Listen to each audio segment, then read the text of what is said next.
Përshëndetje, mirëdita. Të nderuar këshilltar, e nderuar kryetare e bashkisë, deklaroj të hapur këtë mbledhje jashtëradhe për Këshillin Bashkiak Durrës. Në këtë mbledhje do të marrim në shqyrtim projekt vendimet propozuara nga kryetarja e bashkisë. Gjithashtu na ka ardhur dhe një informacion për trajtimin e 13 familjeve në pallatin tek rruga Muhamet Velia, cilin mendoj ta diskutojmë në fund. Ftoj sekretaren të bëj prezencë. Adjan Luka, Elvira Shemsi, Luan Nezha, Kontiana Kuçi, Deltan Burgia, Ermal Braholli, Julieta Ngota, Arlin Goshku, Arieta Keqi, Bledar Prizreni, Anisa Ibraj, Erzen Laçi, Mirela Shala, Roland Xhelilaj, Ana Dhamu, Gjiliola Doçi, Munir Konesha, Alfred Mullaraj, Jonada Mamo, Jurgen Zaza, Elizabeta Mataj, Ervis Bekteshi, Suada Çuri, Denis Lika,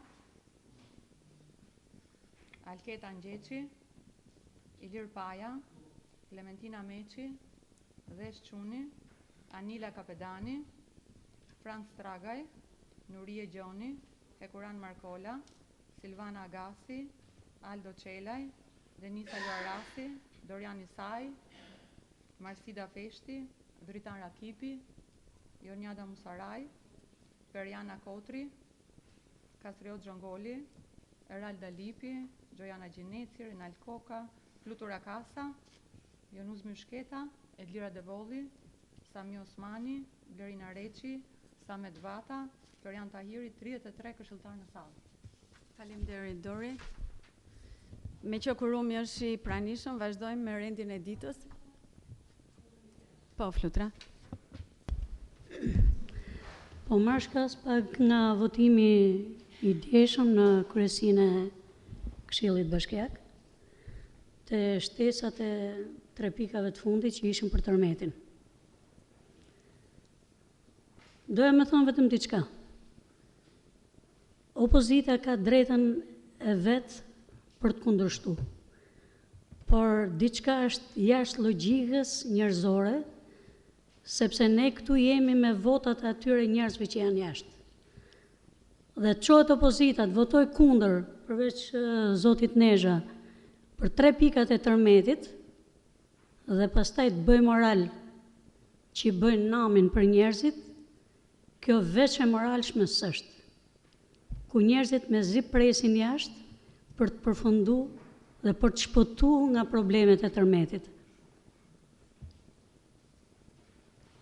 Kështu që o majni fjalën që thoni ne për probleme që janë direkt me komunitetin jemi pro, ose mos bëni deklarata kur nuk e mbani fjalën. Se në mbledhjen e fundit, një pik na ka ardhur në darkë, një ditë para mbledhjes, dhe ishim dakord vetëm se ishte për tërmetin dhe opozita e votoi në kryesi. Kurse kjo që erdhi 2 ditë para, mas shumë kështu hartimesh që bëjnë, thanë jo. Prandaj e fola me që se këto thonë që po flasim të dëgjoj njerëzit, edhe unë po flas që dëgjoj njerëzit që për 3 pikat e tërmetit në kryesi përfaqësuesit e opozitës kanë votu kundër dhe kjo është ajo shqetësimi i madh që kanë për komunitetin.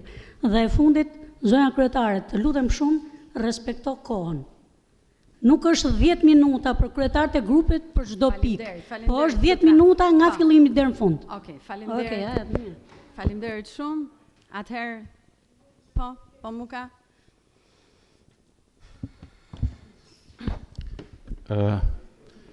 Më vjen keq për dizinformimin që bën zonja këshilltare. Thelbi i asaj çfarë ne kemi kërkuar me votën tonë kundra, ka pas lidhje me performancën e bashkisë.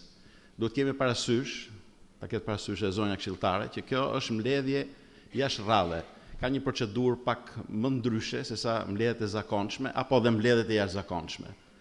Thirret nga nënkryetaria, thirret nga 1/3 e këshilltarëve, thirret dhe nga prefekti. Dhe specifikat e kësaj mbledhje janë përcaktuar, po të lexoni nenin 53, unë kam theksuar edhe ke komunikimet që kemi pas bashk, them që duhet të jetë kryetaria ajo që paraqit, dhe kryetaria me të drejtë paraqiti 5-6 pikat e para. Më mbrapa u paraqitën dhe 3 pikat e tjera.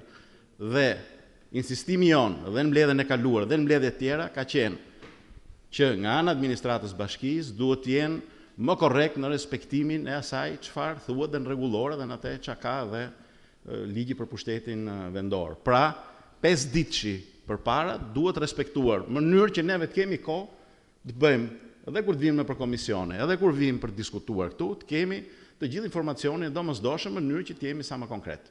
Kaq, për këtë ka qenë vota kundër, nuk ka lidhje me tërmetin, e kemi thënë çdo material që do vi në lidhje me tërmetin, po jo vetëm, për halltet e qytetarëve, opozitën do ta kenë gjithmonë krah. Ju faleminderit.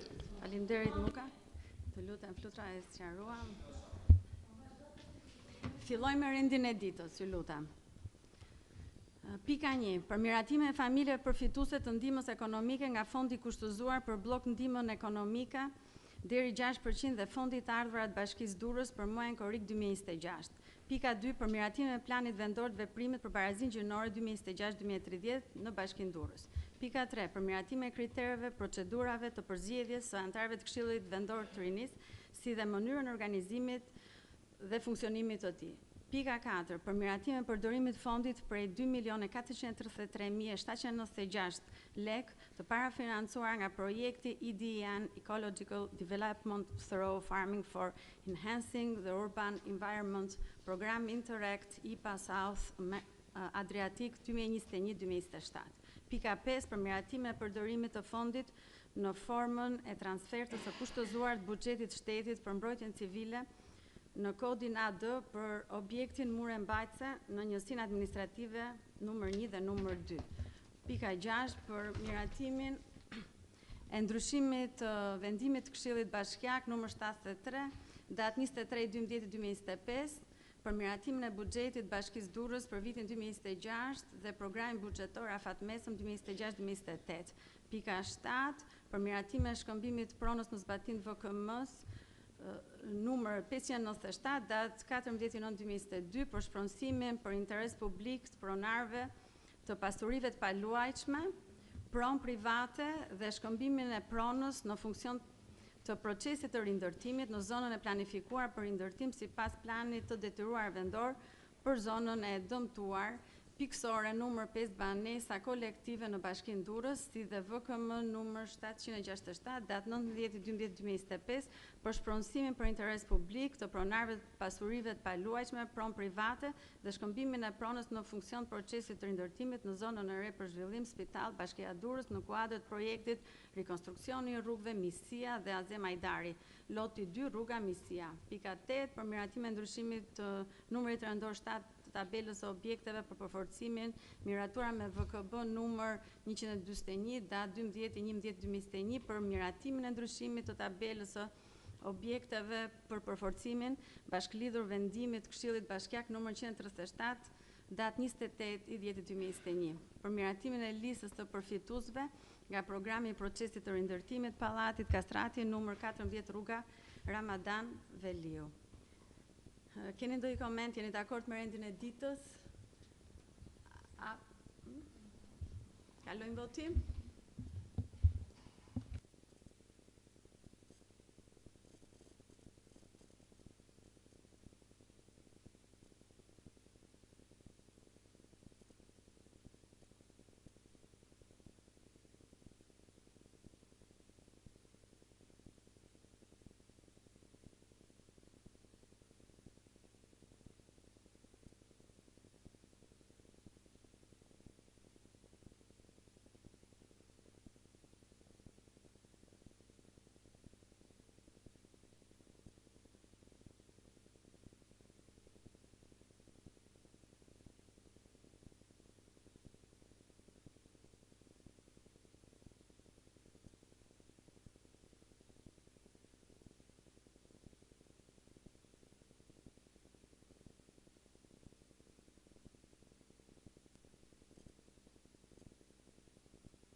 Me 34 vota pro, miratohet rendi i ditës. I jepet fjala për preventimin e pikës 1 Komisionit Rregullor Çështjes Juridike, zonjës Jonjada Musaraj. Përshëndetje të gjithëve, komisioni ju miratoi pikën e parë dhe ftojmë Këshillin që t'japi votën pro. Faleminderit. Faleminderit zonja Musaraj. Komisioni Barazisë Gjinore, Mirëqenies Sociale dhe Mosdiskriminimit, zonja Edlira Harizi.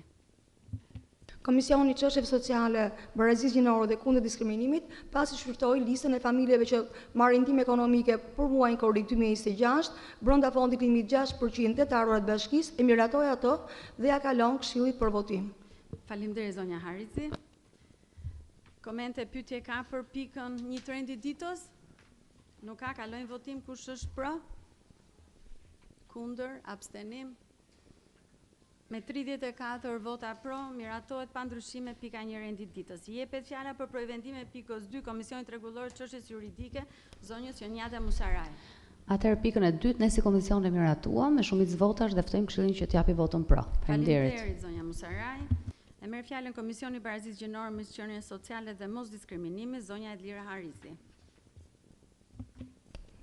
Komisioni Çështjeve Sociale, Barazisë Gjinore dhe Kundër Diskriminimit me shumicë votash e kaloi për votim në Këshill, por personalisht rezervoj të drejtën në bazë të rregullores së Këshillit të një diskutimi që e kam thënë dhe dje në mbledhje dhe të disa pyetjeve.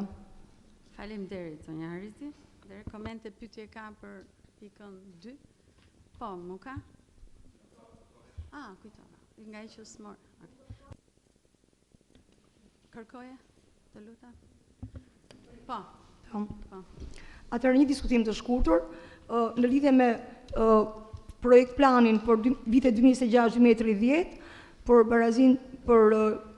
Barazinë Gjinore. Unë diskutova dhe në mbledhjen e kaluar në fakt dhe bëm disa pyetje edhe në mbledhjen e kaluar, por po bëj një diskutim të shkurtër tani. Ky plan nuk duhet parë si një debat ideologjik, pasi aty kërkohet që të ndihmohen gra, vajza apo dhe shtresat të tjera sociale që kërkojnë ndihmë, suport nga bashkia për problemet të dhunës, për problemet ekonomike të tyre apo për të suportuar në nismat e tyre për si përmarrje biznesi dhe aktivitetet të tjera. Kështu që nuk e shoh si një debat ideologjik, por si një detyrim ligjor dhe moral për ta garantuar çdo grua dhe çdo burr që të ketë mundësi të barabarta para ligjit për të jetuar, për të punuar dhe të kontribuar si barabartë në shoqëri. Në nivel vendor, unë këtë e shoh përkthehet në më shumë politika konkrete dhe shërbime reale për qytetarët, jo vetëm si një dokument strategjik që do ngelet në letër. Edhe herën tjetër unë thash që pasi lexova relacionin, aty është thënë në një pikë që akoma nuk është dhënë gjithë kosto, vazhdon procesi i kostimit, se sa do jetë vlera financiare e zbatimit të këtij plani dhe bëra pyetjen ku do gjehen burimet financiare, por aq kosa nuk është bërë kostimi përfundimtar i tij. Gjithsesi unë besoj dhe shpresoj që të gjendet të gjitha burimet që ky plan të realizohet mos ngelen në letër. Roli i bashkisë është thelbësor në mbështetjen e grave dhe të vajzave, pasi specifikisht ky projekt plan ka kryesisht këtë kategori: gratë dhe vajzat që janë vështirësi sociale dhe vështirësi ekonomike.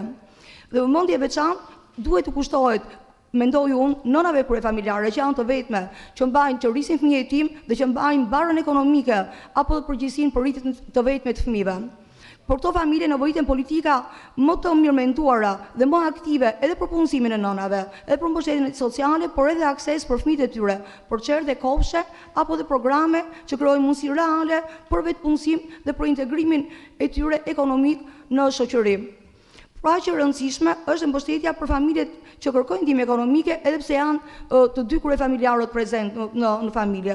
Bashkia do të jetë një institucion më pranë qytetarëve, duke identifikuar rast pas rasti këto që kanë nevojë për mbështetje sociale, duke ofruar ndihmë sa më shpejt dhe të koordinuar bashkë me institucionet e tjera që janë përgjegjëse dhe që ndërhyjnë në mbështetjen e tyre, në mënyrë që asnjë familje të mos mbetet dhe mos ndihet pa mbështetur. Një prioritet i padiskutueshëm duhet të mbetet parandalimit e dhuna ndaj grave dhe vajzave, apo dhe dhunës në familje, se ndonjëherë në raste të veçanta mund të kemi edhe burra të dhunuar, edhe pse janë raste ekstremisht të rralla. Çdo rast duhet trajtuar me seriozitet maksimal, përmes atyre mekanizmave funksional të referimit në bashki, në gjitha ato drejtoritë përkatëse të bashkisë, por edhe në institucionet e tjera, për të marrë mbështetje psikologjike, sociale, por dhe ligjore. Edhe bashkëpunimi këtu do të jetë patjetër me policinë e shtetit, edhe me institucione të tjera ligjore që do jenë në ndihmë të këtyre grave të dënuara. Viktimat sigurisht nuk do kenë vetëm nevojë për mbështetje psikologjike dhe sociale, por edhe për t'i ofruar atyre programe të mirëfillta të punësimit në mënyrë që ato të jenë të integruara në jetën komunitare. Integrimi me njerëzën në shoqëri duhet të jetë patjetër ai fokusi kryesor i objektivit të këtij projekt plani për çdo rast që do trajtohet. Çka nuk kupton, siç thash, punësimin, strehimin, pasi erën e kaluar unë bëra pyetje nga 300 gratë të dhunuara, gati gjysma e tyre kanë kërkuar edhe mbështetje për strehimin, vetëm 8 janë ndihmuar dhe që bën që një pjesë e tyre të vazhdojnë të jetojnë në një çatim dhunuese. Dhe një pjesë e tyre patjetër duhet të ndihmohen në formimin e tyre profesional dhe jo vetëm me mbështetje psikologjike, por që ato thash të integrohen në shoqëri, duke qenë të punësuara dhe duke qenë pjesëtarë të barabarta të komunitetit bashkë me gjithë të tjerët, mos ndjehen kështu si raste që janë vetëm për mbështetje sociale. Dhe në fund mendoj që suksesi i politikave për barazinë gjinore zomatet vetëm me 60 faqet e këtij projekt plani, por sigurisht duhet të mbështetet në raste reale të ndihmës për gratë të dhunuara, vajzat të dhunuara, ato që kërkojnë mbështetje ekonomike dhe për familjet në varfëri dhe në ndihmë ekonomike, apo për viktimat të tjera të dhunës dhe të intimidimit në shoqëri. Mendoj që këto do jenë prioritete dhe unë shpresoj me zemër që gjitha këto prioritete të arrihen e të ndihmohen sa më shumë gra dhe vajza apo familje edhe shtresa që janë vulnerable dhe që kërkojnë mbështetje nga bashkia. Faleminderit për diskutimin, tani kam dhe pyetjet. Faleminderit. Gjithmonë mendoj jam brenda rregullores. Në relacion, herën e kaluar ne bëm debate dhe nuk e miratuam si antarë të opozitës pikën që kishte për pjesën gjinore. Pasi aty ishte një mirëvullnaj në termin e transmetimit gjinor, çdo të thonte ai term. Edhe tashmë është heq ky si term fjalë për fjalë, por janë bërë sofizma fjalës sipas mendimit tim, janë bërë sofizma fjalës, janë shtuar rrisha të tëra për të interpretuar ato që ne kundërshtuam herën e kaluar. Në relacion përdoret termi qasje transformuese gjinore. Dhe çfarë duhet të transformoj realisht ky projekt, ky program i bashkisë? A kemi shembuj në praktikë që ne kemi ndihmuar në këtë transformimin gjinor? Si kuptohet kjo? Unë edhe dje në komision bëra një shembull të thjeshtë, thash do me thënë qasje transformuese gjinore, do me thënë që rolin e kryefamiljarit e ka gruaja apo e ka dhe burri. Dhe duke qenë që dhe në ligjin shqiptar, edhe lejen e lindjes e merr dhe gruaja dhe burri, ligji këtë e ka sankcionuar, nuk kanë ta sankcionoj bashkia. Lutem pyetjen, jo diskutim, bëni pyetjen. E kam lexuar fjalë për fjalë. Jam bazuar në relacionin e ri, kam qenë edhe në mbledhje, e kam marr edhe të printuar relacionin mbi atë relacion, po bazohem mbi të riun. Mbi të riun, absolutisht jo. Më lexoj gërm për gërm, mbi të riun po flas. Jo, zonja Musaraj flas mbi të riun. Kur flitet për transformimin e normave shoqërore, cilat norma konsideron problematike dhe si do vendoset për transformimin e këtyre normave dhe si transformohen ato. Në dokument flitet transformimi i roleve tradicionale gjinore. Cilat janë këto role tradicionale? Dhe ku do ndërhyjë bashkia? Po pyetja është pyetje për delorim për shkatse. E kam bërë dje në komision dhe i kam gjithë të drejtën bazë rregullore ta bëj dhe këtu, në këshill këtë pyetje. Në relacion thuhet disa herë, plani nuk e ndryshon për kufizimin e gruas, burrit apo familjes. Nëse ky plan nuk e ndryshon këto, atëherë pse është parë nevojshme të përsëritet disa herë sqarimi? Nëse plani nuk sjell asnjë ndryshim konceptual, por pse është parë nevojshme të futen terma të ri, të cilat nuk përkojnë, të cilat më pas shoqërohen me një fjalor me 10 fjalësh edhe faqesh për të shpjeguar çfarë janë këto terma. Në dokumentin strategjik duhet që çdo fjalë të jetë e kuptueshme jo vetëm për këshilltarët, por për çdo qytetar dhe nuk ka nevojë për interpretim për fjalor. Unë kështu e konceptoj. Pyetja e fundit, ju lutem, përse janë përdorur terma marrëdhënia gjinore, perspektiva gjinore, qasje transformuese gjinore, kur këto terma nuk janë të përkufizuara në mënyrë të drejtë për drejtë në legjislacionin shqiptar. Sigurisht aty është cituar që ne jemi bazuar në relacione dokumenta edhe në metodologjinë e organizmave europian si UN Women, EIGE, Komisioni për Barazinë Gjinore Europian, cilat janë burimet e ligjit shqiptar. Herën e kaluar unë bëra pyetje të drejtë për drejtë. Dhe zonja pasaj mbështeti përgjigjen dhe tha po jemi bazuar edhe në ligjin shqiptar. I thash, a është bazuar ky në ligjin 64 të miratuar në 2025-ën me shumicën e mazhorancës, një ligj të kundërshtuar jo vetëm nga opozita, por nga të gjitha institucionet fetare dhe nga shumë shoqata të tjera? Përgjigja ishte po. Ndërkohë nuk është e cituar në relacionin e ri. Këto janë pyetjet e mia. Unë mendoj që janë bërë sofizma fjalësh për thelbin ngre të njëjtë. Kështu që në këtë kuptim unë them që ka akoma mbigullnaj dhe në këtë drejtim unë jap votën time kundër, ashtu e dashën komision në këtë pikë.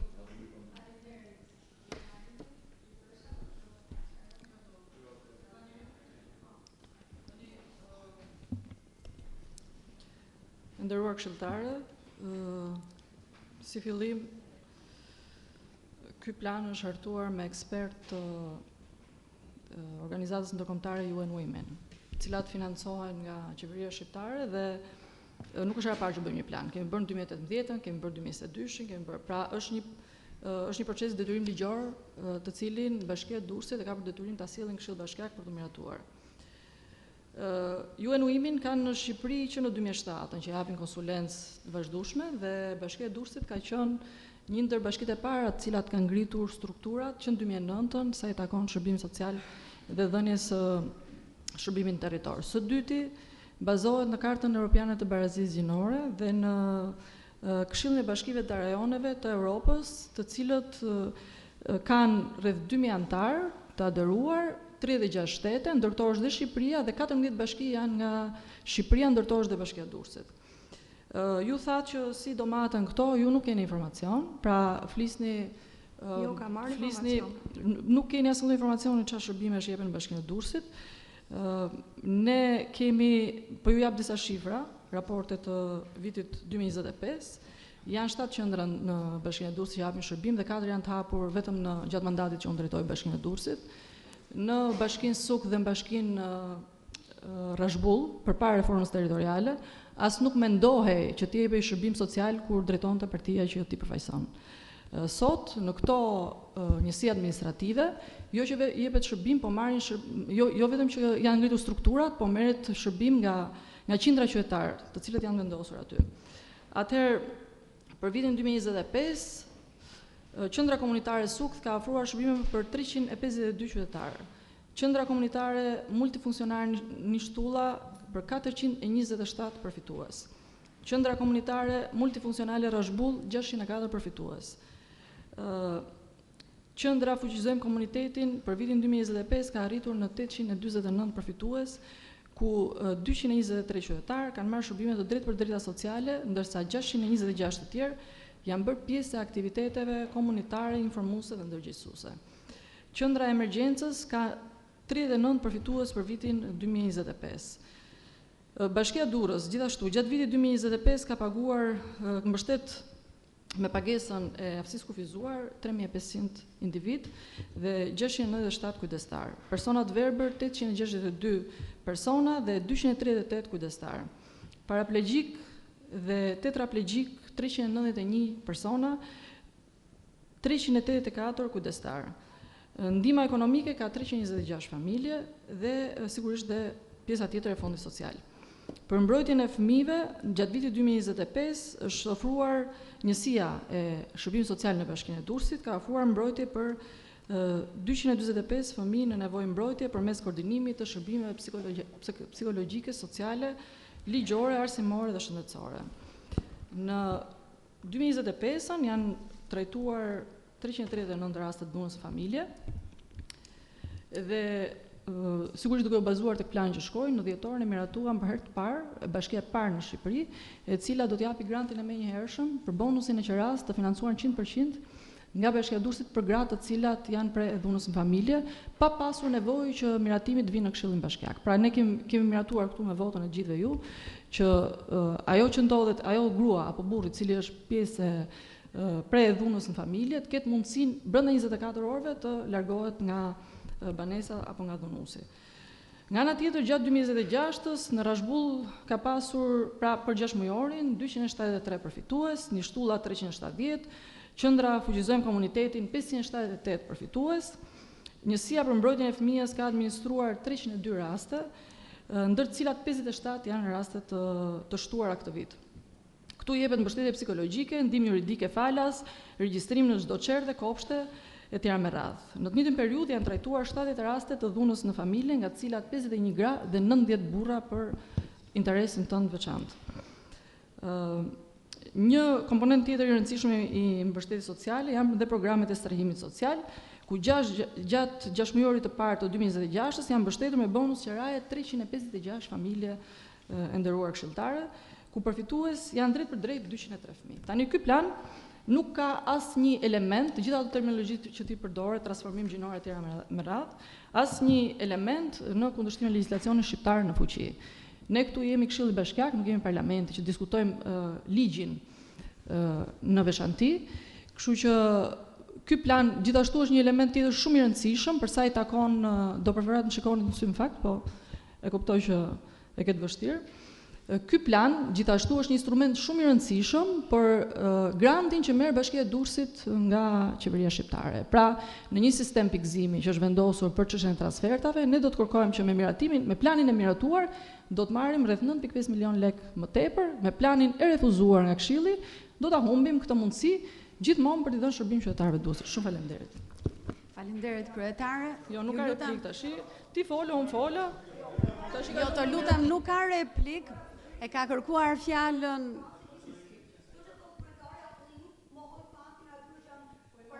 Ju lutem. Drejt për drejt, sa nga gratë e dhunuara kanë kërkuar ndihmë për strehim, për ndihmë ekonomike. Sa prit zonja kryetare, sa prit tyre më dhoni shifra, pra me që unë si jam informuar, jam informuar dhe nuk tirozoj ato shifra që kanë shku për aktivitete edhe për mbështetje psikologjike. Të lutem, jo, nuk e marr zonja kryetare, mos ta ndërprit fjalën, s'ke të drejtë. Të lutem, nuk e të drejtë. Të lutem, sa gratë kanë marrë mbështetje ekonomike, por vetë por të njësë biznese, që ato të ndjenë të integruar në shoqëri, jo thjesht të shkojnë të psikologu, se psikologu më mirë është kur ato integrohen, kur i punëson, kur i kërkon kushtet e strehimit. Kjo nuk është, jo, dhe sa për ato invalidët që u thatë, shumë mirë që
Atëherë, mirdita,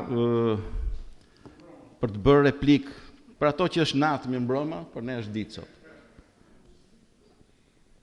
Për të bërë një edhe replik me fjalën që mbajti zonja kryetare, me të drejtë i referohet që ne kemi bërë dy plane, në 2018 në 2022, por na vjen një plan i ri në 2026 dhe kemi një ndryshim thelbësor, kemi kalimin e ligjit 64 2025 me 6/11/2025, i cili ka futur koncepte komplet të ndryshme nga ato çfarë kanë qenë ligji 2015 për sa i takon barazisë gjinore. Dhe konceptet kryesore ku ato futen ka lidhje me gjithë diversitetin seksual dhe gjinor. Tani, është e vërtet që Bashkia e Durrësit ka dhënë shumë shërbime, si bashki, shërbime sociale, fondi social, asistencë fëmijët, asistencë për dhunën familje, asistencë për strehimin social, dhe me thonë drejtën, dhe ky plan do kisha shumë dëshirë që të shkonte në këtë linjë, sikurse ka shkuar edhe më përpara. Por koncepti më përpara ka qenë shumë i thjeshtë.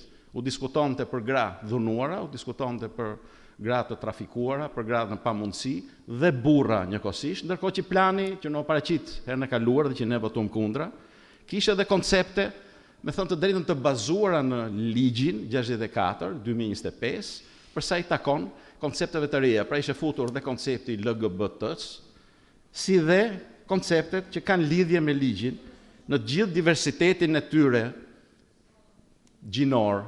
Pra, në ligjin, në planin e ri që na keni prur, si ndofta keni reflektuar për atë që neve kemi folur, por nuk keni kuptuar konceptin asaj që ne kemi kërkuar, sepse nga plani është hequr fjala LGBT, ndërkohë që kjo është një shkelje ligjore, sepse ligji dhe gjitha konventat ku është bazuar ligji janë të shprehura shumë qartë për sa i takon kësaj çfarë unë do të them më poshtë. Atë plani vendor për barazinë gjinore në Bashkinë e Durrësit do theksoj që bazohet sipas relacionit bashkisë në konventën dhe kartën europiane për barazi të grave dhe burrave në jetën vendore, në strategjinë kombëtare për barazinë gjinore, VKM 64/2025 datë 6/11/2025 për barazinë gjinore dhe VKM 68/2015 për vetë qeverisjen vendore, dhe për mendimin tim jam në kontradikt me atë çfarë servir këtë plan. Konventa Europiane, në cilën bazohet dhe kërkon të parafrohet dhe legjislacioni ynë, përkatësisht ligji 64/2025 për barazinë gjinore, nuk është një dokument i vetëm, por një grup instrumentash kryesore ligjore në kuadrin e Këshillit të Evropës dhe Bashkimit Evropian. Kategoritë kryesore që përfshihen në politikat e barazisë gjinore nuk dallohen më në dallime biologjike, por tek përkatësia gjinore dhe fushat e ndërthurjes, pra tek interseksionaliteti. Kategoritë të targetuara dhe të mbrojtura përfshin, sipas përkatësive gjinore, gratë dhe burrat, si dy kategori kryesore tradicionale me fokus parsor tek barazia e mundësive në jetën politike, ekonomike, sociale dhe shoqërore, grupet shoqërore, jam në emër të grupit,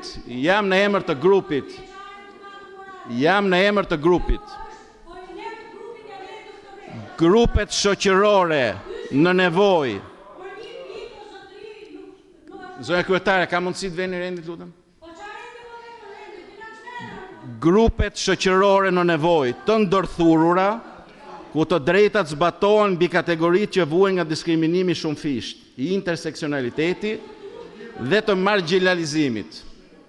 Individët sipas identitetit gjinor, ku kuadri europian mbron gjithashtu kategoritë që përjetojnë diskriminim në bazë të identitetit gjinor, duke përfshirë persona transgjinor dhe mos konformist gjinor.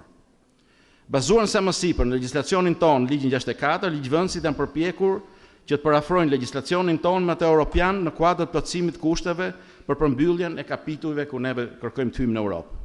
Neni 4.a thuhet: barazi gjinore janë të drejta, përgjegjësi, mundësi, pjesëmarrje dhe përfaqësim të barabartë i grave dhe burrave në të gjithë diversitetin e tyre. E theksoj.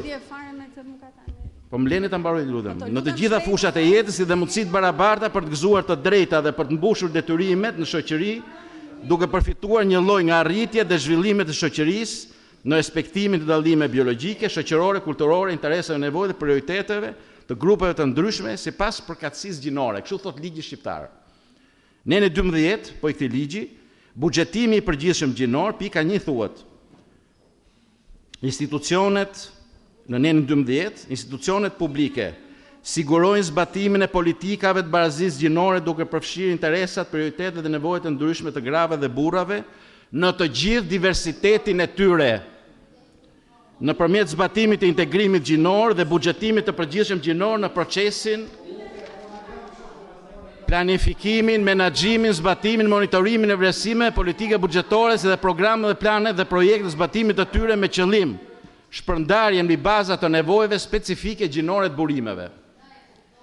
Bazuar në sa më sipër, po ju citoj grupimet gjinore dhe orientimet seksuale të njohura nga konventat europiane, edhe për efekt të 64-s dhe në Shqipëri automatikisht dhe nga Bashkia e Durrësit për definicion. Ta ndihmoj pak mos lodhet. Ju lutem, zotë Gjelini, kur ta meni me fjalën, unë do ju dëgjoj me gjithë respektin e duhur. Jo, nuk je duke fol për pikën, jo. Jam duke fol për pikën dhe po ju sqaroj që relacioni që na ka ardhur Muke të lutem, 2 minutë. Një lëkurë dele mbi kurrizin e ujkut. Do me thënë, nëse deri sot ne kemi bërë plane për zonja dhe zotëri të cilët kanë qenë në nevojë, sepse kanë qenë të dhunuar, të persekutuar, në pamundësi, të trafikuar, sot përfshihen dhe gjitha kategoritë që unë do e lexoj tash më poshtë në bazë të konventës europiane dhe në bazë të ligjit 64. Në qoftë se me leje, po nuk ka nevojë të lexosh, ti je kundër. Herën e fundit ju thash jam 41 kategori, në fakt isha gabim, sepse jam 46 kategori të cilat do të përfitojnë nga barazia gjinore dhe më poshtë do ja lexoj tash që jo për ju, se ju besoj i dini, po lexoj për publikun. Kategoritë janë burra, gra, homoseksual, lesbik, androgjin, interseksual, gay, bigender, po e përmbledh. Femra meshkuj, meshkuj femra, gjini ndryshues, gender queers quhet, ndërseksual, pa gjini, aseksual, jo binar, gjithgjinor, panseksual, trans meshkuj, trans burra, trans femra, trans gra, trans njerëz, transgender, me yll, trans yll femra, trans yll meshkuj, trans njerëz, trans femror, transseksual, ndër femror, ndër mashkullor, ndër burra, ndër gra, ndër njerëz, ndër gjinor,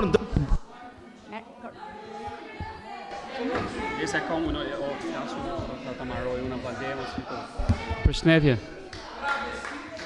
Atëherë, po, sikurse isha javën e kaluar dhe kishim mundësi të mbledhja e kaluar për që u kalu plani i barazisë gjinore dhe unë vënova për abstenim mbas takimit me përfaqësuesit e shërbimit social dhe ku mu shpjegua pse unë votova abstenimi ishte për shkak të termit transformimi gjinor, që normalisht në terminologjinë dhe për ne shqiptarët, ndoshta nga përkthimi juaj, për ne vret veshin shumë, sepse ne fjala transformim është diçka tjetër. Për mua si individ ekzistojnë vetëm 2 sekse, mashull dhe femër, siç na ka bërë Zoti, të parë që shkojnë te ginekologu, dytët që shkojnë te andrologu, ndërsa tretat shkojnë te psikologu apo te doktoreshe të lira. Ideja është e tillë, kjo terminologji transformim gjinor u modifikua, pra u hoq nga plani dhe unë sot dhe gjithë ky terminologji u zëvendësua për ato që s'kan dieni, mbështetet në një qasje që adreson shkaqet strukturore dhe institucionale të pabarazive ndërmjet grave dhe burrave, duke synuar jo vetëm fuqizimin ekonomik dhe shoqëror të grave dhe vajzave, por edhe përmirësimin e politikave publike, shërbimeve vendore dhe praktikave institucionale që mund të prodhojnë ose të riprodhojnë pabarazi. Kështu që duke me këtë ndryshim, unë sot e votoj pro kur të vi momenti i votimit. Faleminderit.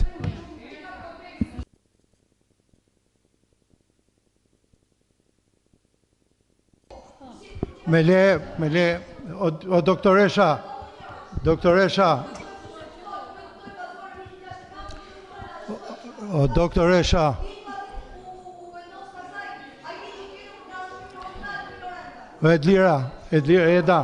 Eda, i qik respekt për Këshillin Bashkiak, i qik respekt. Ja ta them unë qa, edhe për ty edhe për mikun tim Mukën. Që nisja i thotë, ky vendim që paraqet sot Këshilli Bashkiak mbështetet te filani dhe te ligji numër 64. i ka përfshirë të gjitha brenda me këtë mbështetje. Dhe në relacioni që ka paraqit, ka vendosur piketat kryesore në cilat Bashkia e Durrësit mendon vëmendjen e saj për vitin 2027. Gjithë komentet që bëni ju këtu janë leksion politik. Të vazhdosh në linjën atyre që të përfaqësojnë atje lart në kuvend, që me përpjekjen e tyre nuk arritën dot ta rrëzojnë këtë ligj. Ky është ligj që funksionon në Republikën e Shqipërisë, i përfshin gjithë ato kategoritë, ka atë qëllimin që e theksuat ju për afërsimin e ligjeve shqiptare me BE-n, ku ne synojmë të hyrë, dhe gjitha diskutimet kanë vetëm karakter për të duk dhe karakter politik. Bjeri shkurt dhe thuaj, derisa mbështet e 64, ai ka të gjitha brenda dhe Bashkia zgjedh atë fokusin për një vit dhe nuk përjashton asgjë nga ligji numër 64. Gjithë gjërat e tjera pasqyrohen në votim. Teoritë me nga 10 minuta zonja kryetare janë jo korrekte. Ne s'kemi nevojë të dëgjojmë nga zoti Muka me gjithë respektin, se mjeni kaq, se pika kaq, se kjo lexohet kështu, se kjo thot ashtu. Gjithë i kemi ligjet përpara, i lexojmë dhe gjithkush i kupton me aq sa ka mundësi dhe me dëshirën që ka për të kuptuar. Të tjerat pasqyrohen në vendimarrje, në vot. Teorisë kemi nevojë. Qofse thot që në fillim do falësh, më fal edhe një sekond. Nuk ka nevojë fare për replik, se s'ka replik. Në qofse thuhet që në fillim që mbështetet në këtë bazë ligjore janë të gjitha të përfshira brenda. Komentet janë teori konspirative pastaj. Kalojmë votim elektronik.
Me 27 vota pro dhe 6 kundër, miratohet pika 2 e rendit ditës. Atëherë Por replik 2 minuta, ju lutem, por replik 2 minuta Mukës. Po, Muka, merre fjalën.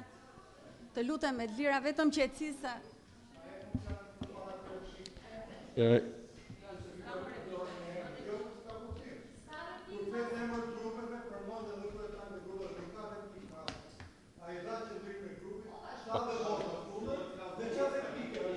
Pa replik me që Zoti Xhelili me që më përmende emrin. Po të kishte thënë kolegu, po të kishte thënë kolegu jemi në rregull. Mësoni me mos përmendni emrin. Ju zonja Flutur e kush? Kryetaren thash kryetaria 1 është. Kryetaria është 1, nuk ka 2 kryetare. Dhe megjithatë nuk e përmenda as me emër as për denigrim. Thash kryetaria se kryetaren kemi. Atëherë më lejoni 2 minutin, natyrisht duhet shpreh votën kundra, që neve e shprehem dhe me votë, por nga ana tjetër, me këtë kalim që i keni bërë këtij ligji, nuk i keni dhënë të drejtën grave dhe burrave dhunuar, atyre që janë nevojë, por i keni dhënë të drejtën dhe atyre 46 kategorive që unë përmenda më sipër, të cilët në bazë të ligjit, dhe ligji është i gabuar, por neve nuk duhet binim në atë batak, le të rrinim dhe thonim vetëm gratë dhe zonjat, paktën këtu në bashkinë tonë, do ju dënoj, besoj, historia, uroj që mos ju ndodhi ato që i ndodhi Elon Muskut, por kur i ndodhi atij, imagjinoj se çfarë rreziku jemi neve të gjithë tjerët, që fëmijën ja morën dhe ja kthyn në transzinore atij. Imagjinojnë çfarë rreziku jemi neve të gjithë tjerët. Ju falenderoj. Jepet fjala për prevendime pikës 3 Komisionit Rregullor Çështjes Juridike zonjës Jonjada Musaraj. Ty mbëhe në njerë, pastaj let na marrë historia zoti Muka. Komisioni e votoi pikën e 3 dhe fton Këshillin që t'japi votën pro.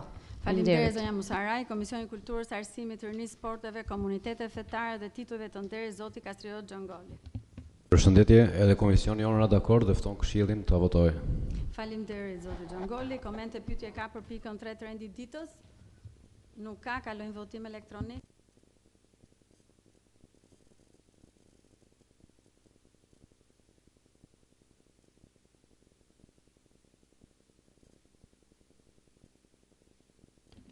Me 33 vota pro, miratohet pa ndryshime pika 3 rendit ditës, i jepet fjala për prevendimin pikës 4, Komisionit Rregullor Çështjes Juridike, zonjës Jonjada Musaraj. Komisioni në pikën 4 e miratoi me shumicë votash dhe ftojmë Këshillin që t'japi votën pro. Faleminderit zonja Musaraj. Komisioni Buxhetit, Financë, Taksa të Tarifave, zoti Roland Xhelilaj.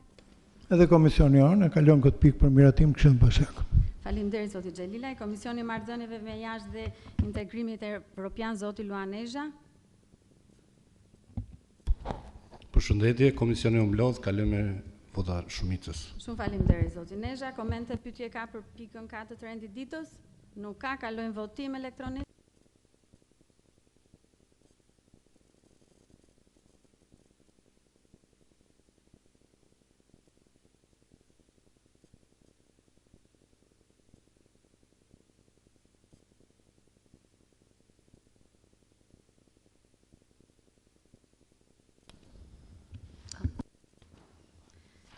Me 33 vota pro, miratohet dhe pika 4 e rendit të ditës, i jepet fjala për prevendimin e pikës 5, Komisionit Rregullor Çështjes Juridike, zonjës Jonjada Musaraj.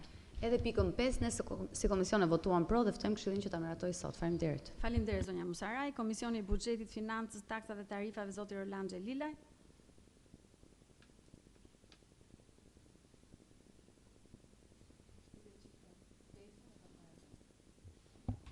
Edhe komisioni jonë e kalon në mbledhjen e Këshillit Bashak për miratim. Faleminderit zoti Xhelilaj. Komisioni i Mbrojtjes Civile, Sigurisë Publike, Emergjencave Civile dhe Shëndetësisë, zonja Mirela Shala. Përshëndetje, edhe komisionin e miratoi dhe fton Këshillin për votim. Faleminderit zonja Shala. Kalojmë votim. Komente, pyetje ka? Më falni. Okej, kalojmë votim.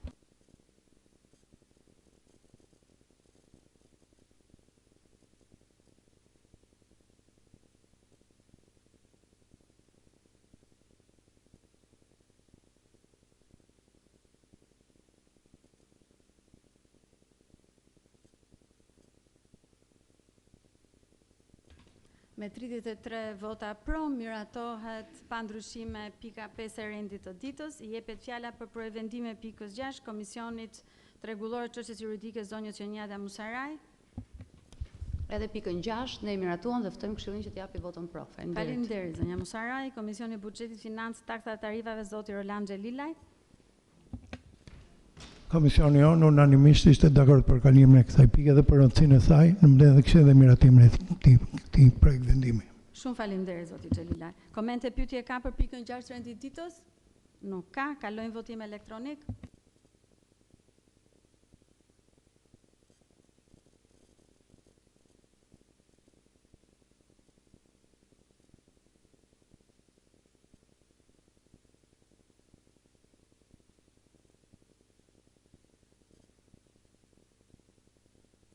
Me 33 vota pro, miratohet pa ndryshime dhe pika 6 e rendititës. Jepet fjala për përvendime pikës 7, Komisionit Rregullor Çështjes Juridike, zonjës Jonjada Musaraj. Edhe pikën 7, nëse komisioni votuam pro dhe ftojmë Këshillin që ta miratoj sot. Faleminderit. Faleminderit, zonja Musaraj. Komisioni I Pronave Publike, Transportit dhe Trafikut Rrugor, zoti Hekuran Markola. Faleminderit.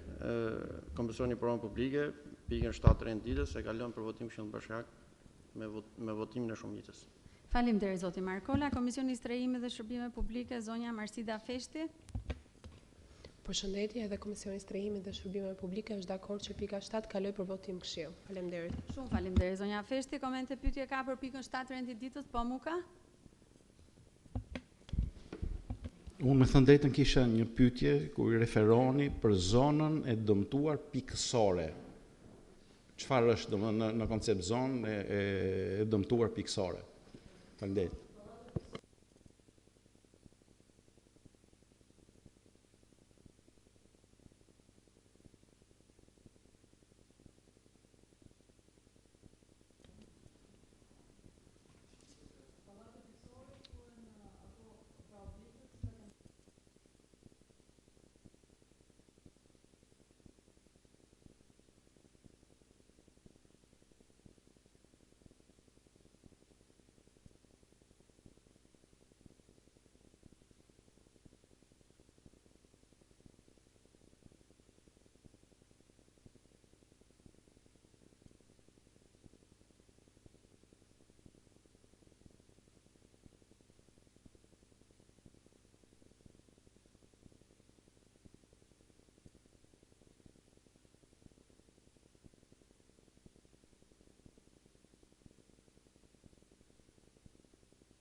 Drejtën të rimarrjes sipërfaqen në objekte ndërtuar.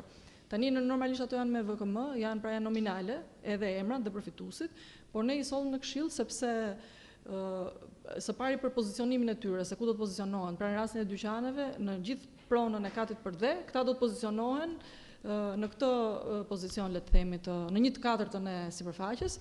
Dhe nëse pas nesër ku këto të jenë pronat të bashkisë, pra objektet e tjera të cilat janë ndërtuar aty, dy njësi shërbime, të cilat ne doja kërkojmë qeverisë që t'i përdorim për me funksion shërbime, shtësi administrative dhe bibliotek për lagjen aty, do të bëjmë mundur që ato kur të futen asetet e bashkisë, se normalisht është këshilli pronar I aseteve, kështu që për këtë arsye sjellim këshill në një farë mënyrë është dhe informim, por dhe pastaj ne do të dorëzojmë direkt, do të bëjmë procedurat përkatëse për dorëzimin e sipërfaqeve me subjektet përfituese. Pallatet pikësore janë, pra objektet pikësore janë pallatet cilat janë ndërtuar pa atje ku ishin. Sepse jo të gjitha kërkesat që ne kemi pasur janë miratuar për rindërtim në të njëjtin vend, Ato që janë miratuar janë quajtur nga plani i detyruar vendor apo nga akti normativ si pallate pikësore të vendosura në zona të ndryshme të qytetit. Atje ku kanë qenë përpara tërmetit.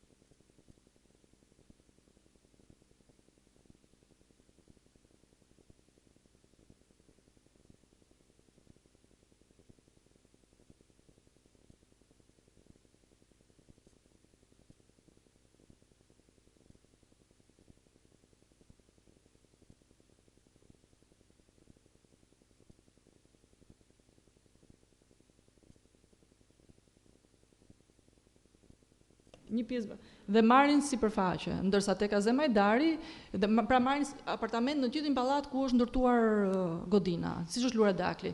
Ndërsa tek Azem Hajdari janë ndërtuar rrugë, është ndërtuar kanal dhe ato këtë praktikisht është shpronësim me këmbim, jo me pagesë. Do të marrin sipërfaqet në zonën e re të rindërtimit. Pra, nëse ka 300 metra, do marrin 300 metra. Faleminderit kryetare. Pyetjet, komente tjera ka? Kalojmë votim për pikën 7?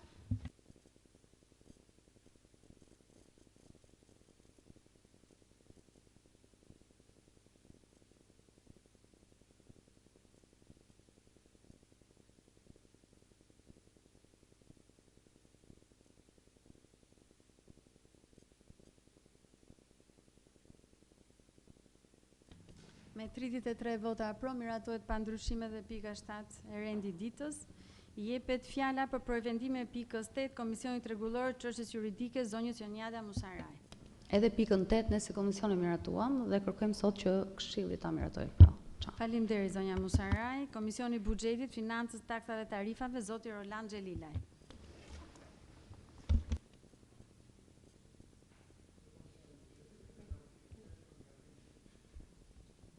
Edhe një herë, ju lutem dhe Komisioni i Strehimit dhe Shërbime Publike, zonja Marsida Feshti. Edhe për pikën 8, Komisioni i Strehimit dhe Shërbime Publike është dakord kaloj për votim në Këshill. Faleminderit. Faleminderit zonja Feshti. Komente, pyetje ka për pikën 8 rendi ditës? Nuk ka, kalojmë votim elektronik.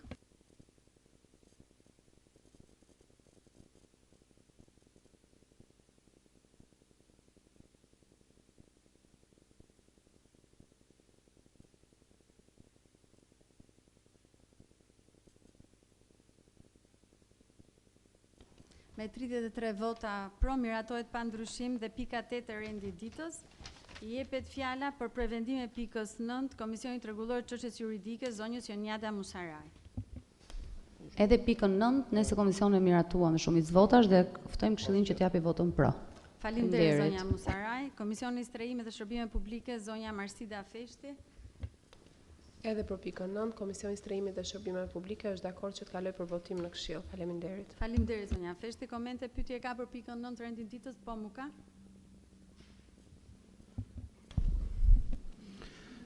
Me thënë të drejtë doja të përgëzoja për këtë pikë edhe pjesën e bashkisë, e cila ka reflektuar falë edhe presionit pozitiv që gjatë gjithë kohës pjesa e opozitës ka kryer, përsa i takon dhënjes së të drejtës të strehimit edhe të tyre personave të cilët kanë bërë blerje, por si që kemi në shqiptarët, kur bëjmë blerje nuk e bëjmë në emër të fëmijës, po e bën prindi dhe kemi nga 2 apartamente, ndofta kemi një qendër tregtare, një ambient shërbimi dhe në ato momente me ligjin ekzistues dhe me VKM-t ekzistuese nuk e gëzonin dot të drejtën që të kishin kush kishe 2 apartamente apo 3. Neve kemi qenë gjatë gjithë kohës që kush është pronar i ligjshëm, me qenë se tërmeti i dëmtoi të gjithë, t'i jepet e drejta e pronës dhe t'i jepet e drejta e strehimit edhe atyre banorëve të cilët kishin nga 2 apo kishin edhe ambiente shërbimesh. Tash uroj që të ketë qenë fal edhe presionit pozitiv që opozita ka kryer, por tash si akt besoj dhe uroj që bashkia ta ndjeki edhe për objekte të tjera ku paktën pjesën e opozitës votën tonë pro do ta ketë, siç këtë rast edhe për rastet e tjera, kur do diskutohet për këto raste. Pra, ku banor kemi, nuk besoj që janë shumë në Durrës, por dim ke pallati VIP, megjithëse është zona e njësive tregtare, po aty një pjesë është pronar legjitim se ka qenë pronar tru dhe pjesa tjetër është pronar të cilët kanë blerë. pse mos t'i kthehet e drejta. Natyrisht ndofta është VKM-ja, por unë do sugjeroja që ne të dilnim si këshill, ndofta edhe me një vendim apo me një sugjerim për një rishpërndarje, duke i dhënë të drejtën pronarëve për këto raste. Ka dhe raste të tjera, me çdi në zonën e Shkozetit. Ti shqyrtonim ndofta ras pas raste që takon pjesës bashkisë që të na sjellë si propozim. Neve si opozit do jemi bashkëpunues në këto vendime që do na vinë në lidhje me këto materiale. Faleminderit. Shumë faleminderit zoti Muka. Po, Edlira. Mund ta thërrisë mikrofonin, Edlira, mikrofonin se nuk dëgjosh.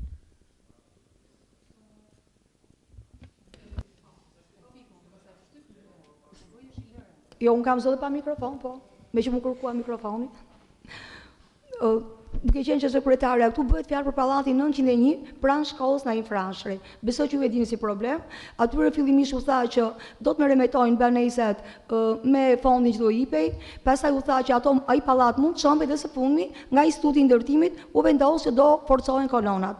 Në ato pallat 3 çereku janë pensionistë, unë i njoh personalisht. Ato vazhdojnë paguajnë qira pasi bonus qiraje nuk kanë me ato pensionet e tyre. Çfarë do bëhet për pallatin e tyre? Si do shkoj puna sepse është kthyer mbrapsht nga Instituti i Ndërtimit që po do bëhet forcimi kolonave. Në mundësisht do me thënë të procedohet brenda mundësive sa më shpejt, sepse thash realisht janë pensionistë dhe vinë her pas here pyesin dhe këtu në bashki. Kanë kontaktuar me juve zona kryetare. Faleminderit. Faleminderit, zonja Edlira.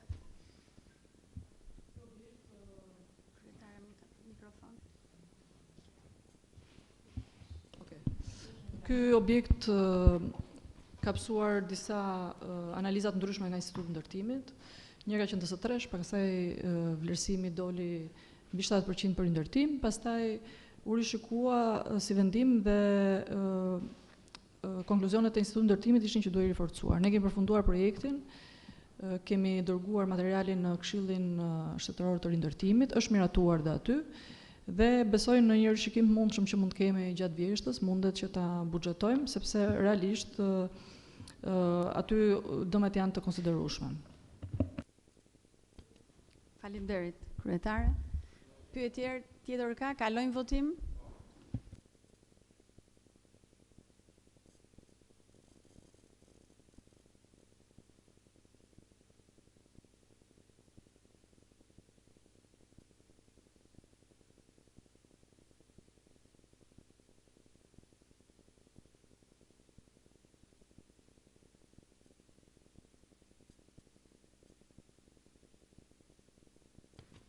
Me 33 vota pro, miratohet pa ndryshime dhe pika 9 e rendit të ditës.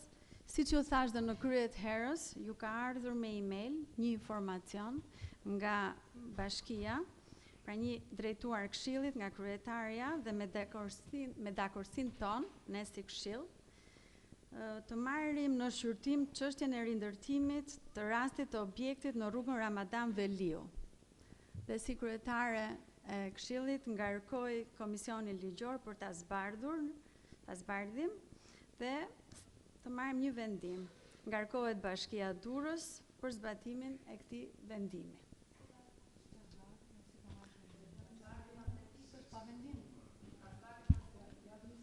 Ja. E bëra.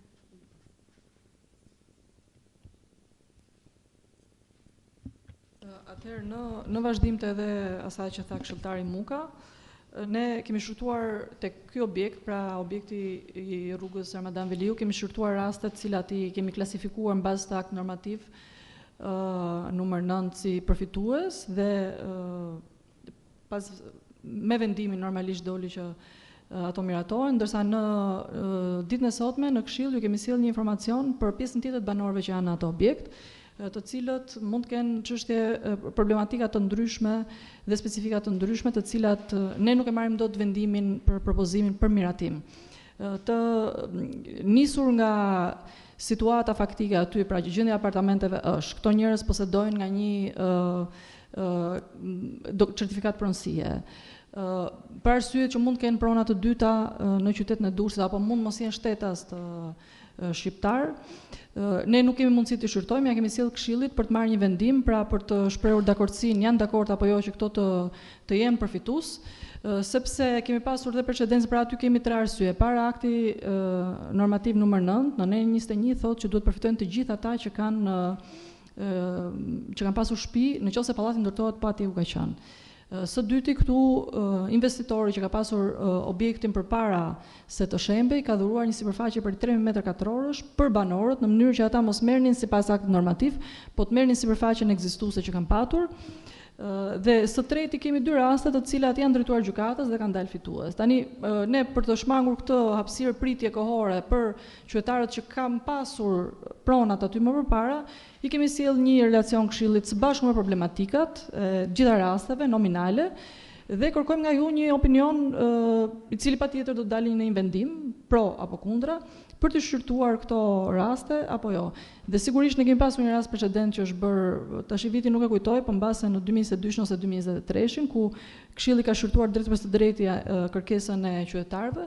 Mendojmë që është një rast i cili duhet parahapur nga gjithë këshilltarët dhe të dilet në një vendim që kanë drejt këta sipas Këshillit Bashkiak apo jo për të përfituar banesat që kanë pasur përpara tërmetit në të njëjtin objekt, sepse e theksoj që aty apartamentet janë parashikuar nga donatori, pra është investimi realizuar nga UAE-ja, janë parashikuar si apartamente, por sot ata nuk mund t'i marrin sepse nuk kanë një vendim të Këshillit Bashkiak. Kështu që është në dorën tuaj për të marrë një vendim, pastaj më tej sipas vendimarrjes së Këshillit ne do të vazhdojmë punën.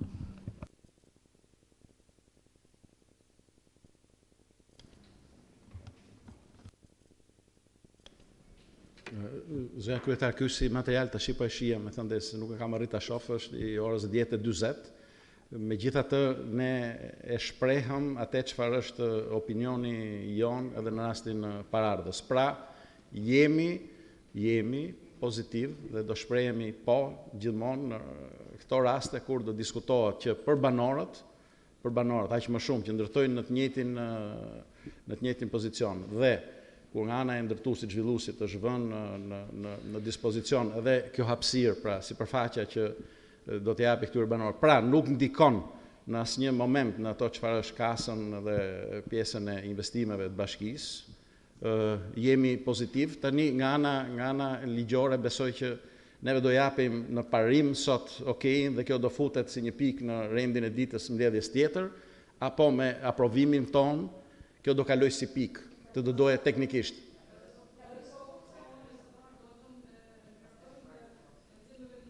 E nxjerri me vendim, pra do jetë si një pikë e veçantë në këtë rast, pra do shtohet si pikë e mbledhjes, apo neve thjesht do japim opinionin që jemi pozitiv dhe kjo do shqyrtohet një moment tjetër. E hedhim si dakord, si votim që jemi dakord dhe pastaj e nxjerrim. Jo, për interpretimin flas nga ana ligjore, se dakord, okay, e tham, jemi. Thjesht domethënë që të edhe ato të marrin Ta sqarojmë pak. Po, faleminderit.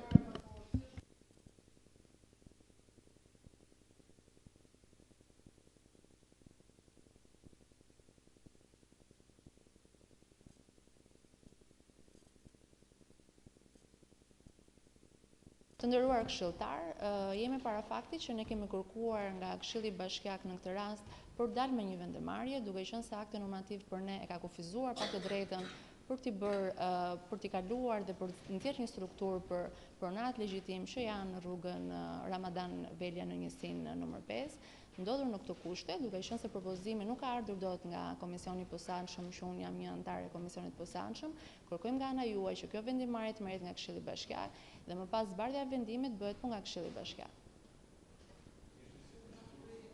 Procedura. Kjo është procedura. Po. Thërite mikrofonin, prandaj nuk e shikoj. Luane, po. Përshëndetje, edhe grupi im është pro dhe duke qenë që është dhe kryetarja bashkisë tu,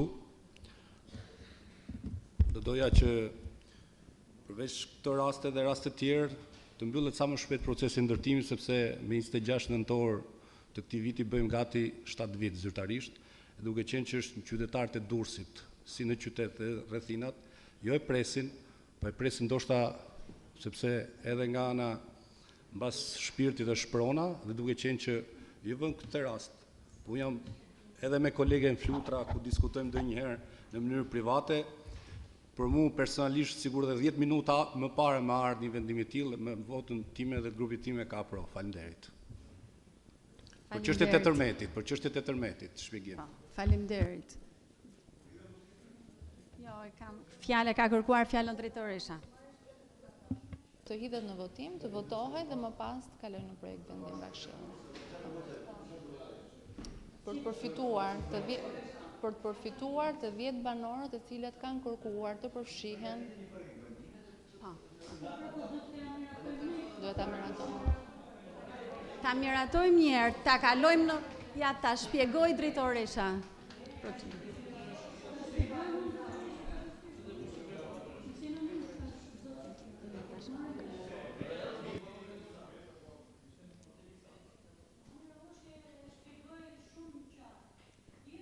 Atëherë ta kalojmë votim?